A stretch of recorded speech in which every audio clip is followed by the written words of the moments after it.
Breaking news in Spain. A 5.4 magnitude quake struck off the coast of Almería at around 7 a.m. today, shaking homes in over 50 towns across Andalusia and the Levant region. Despite structural damage, including a ceiling collapse at Almería Airport and in a Toyota showroom, no injuries have been reported. The quake hit just 2 miles under the sea, triggering a mobile alert to warn residents, and authorities are now on alert for aftershocks.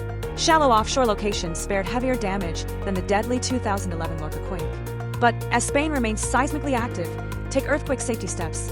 Cover, hold, and stay alert. I'll keep you updated. Follow for more. Like and subscribe for more.